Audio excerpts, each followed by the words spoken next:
Baik, skor dicabut.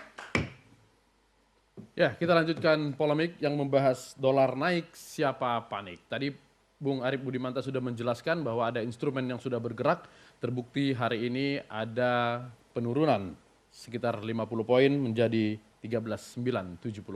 Bung Yanuar, apakah ini karena instrumen memang sudah bergerak atau karena ya mungkin saja karena doa kita yang begitu besar kepada Tuhan tadi? Ya, pertama harus dilihat dulu begini ya, bahwa sebetulnya rupiah ini bergerak tidak hanya dolar di pasar uang rupiah atau di pasar kita. Tapi rupiah ini juga bergerak di pasar uang US dollar. Ini menunjukkan bahwa sebetulnya kalau istilah teman-teman mahasiswa ini, rupiah ini udah dibully rame-rame gitu untuk mendapatkan keuntungan di US dollar. Jadi di samping faktor efisiensi dan sebagainya, ini kan ada juga perang mata uang di pasar finansial. Jadi upaya devaluasi Cina dan juga harus diingat sebetulnya yang lebih duluan yen. Yen itu lebih duluan melakukan cuman karena yen bukan rejim sama seperti kita, rejim devisa bebas. Jadi dia membiarkan pelemahannya seperti Amerika melemahkan di US dollar di tahun 2009. Jadi suku bunga diturunkan dan dia memberikan yang disebut dengan orang bilang quantitative easing. Jadi bunga diturunkan, dia bandarin juga itu pasar. Gitu ya. Jadi ini kan juga terjadi dan sebetulnya yang paling banyak dampaknya ke kita dari yen. Satu, dampak epicentrum pertama sebetulnya balik kuali dari US dollar. Jadi kalau mengatakan bahwa ini semua terjadi sekarang juga kita nggak fair. Ini sudah terjadi sebetulnya dari kuartal ketiga 2011. Jadi kalau tadi Bang Latif Siregar mengatakan apakah ini yang pelemahan jangka panjang tadi sisi fundamental, sebetulnya udah panjang.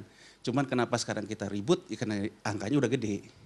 Jadi sebetulnya ini terus-terusan pelan tapi pasti naik. Dalam setiap kenaikan itu nanti ada istirahatnya. Ibarat orang main bola udah capek ya dia istirahat turun dulu ke bawah gitu. Berhenti dulu, kuat dulu di situ. Besok dia lanjutkan permainan.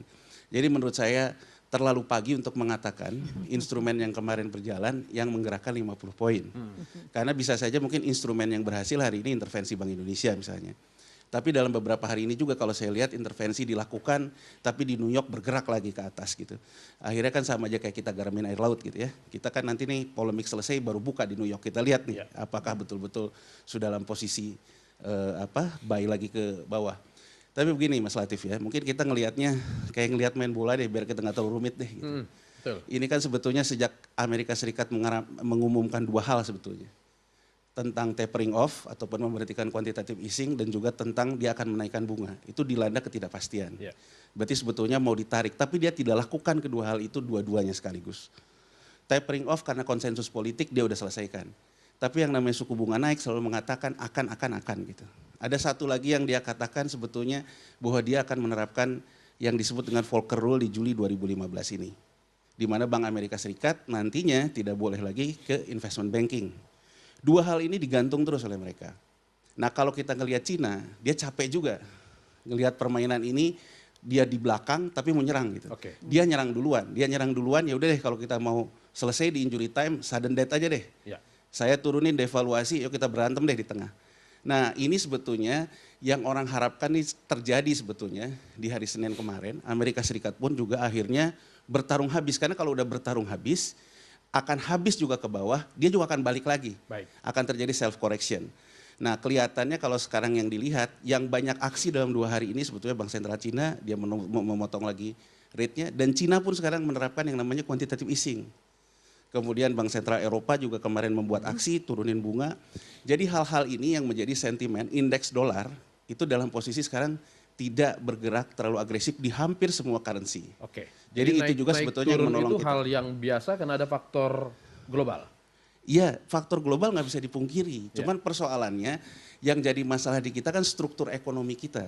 Tadi kan dikatakan bahwa kan pertanyaannya sederhana aja.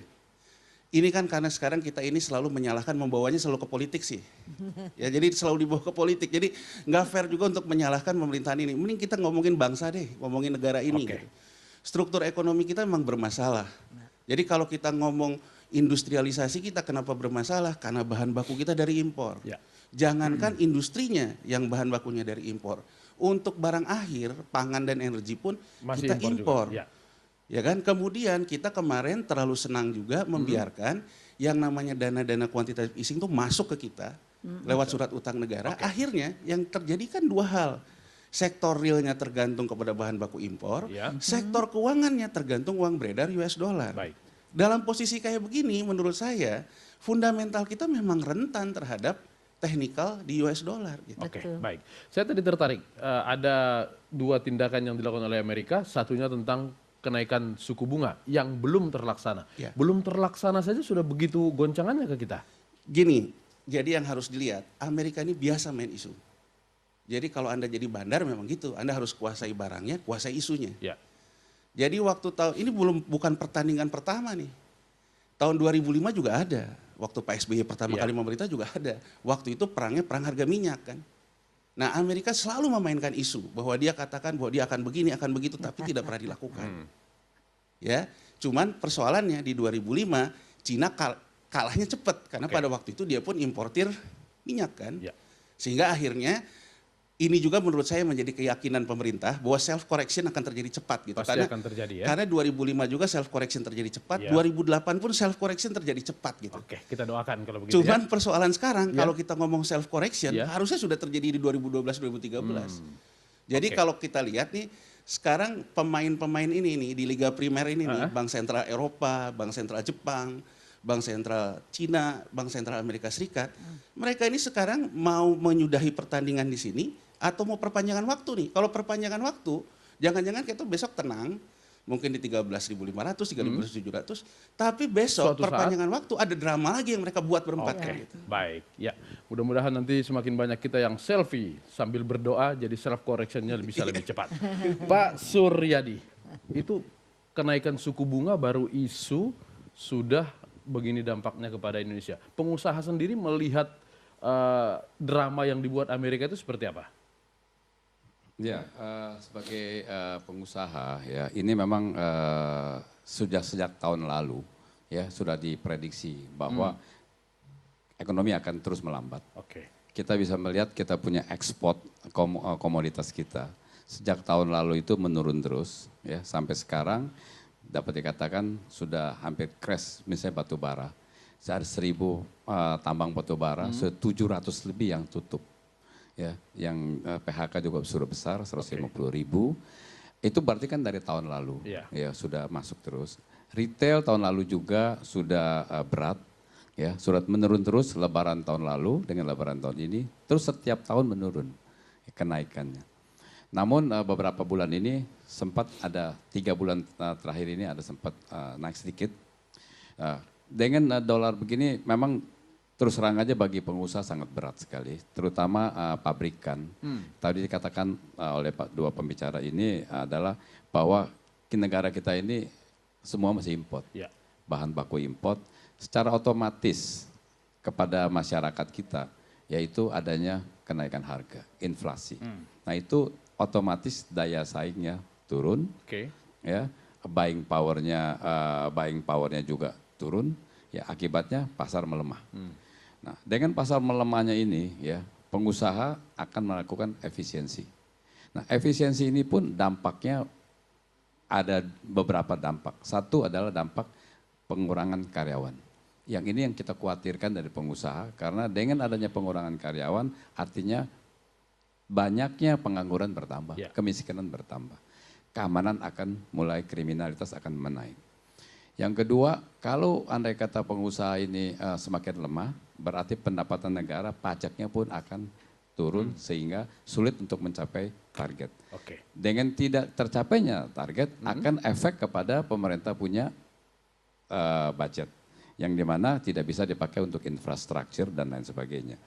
Nah, semua sekarang cukup panik. Ya, cukup panik. Tidak sebagai hanya pengusaha. pengusaha yang panik, termasuk masyarakat juga panik. Pengusaha, oke, Ya. baik. Ya. Tahan dulu Pak. Ya, masih.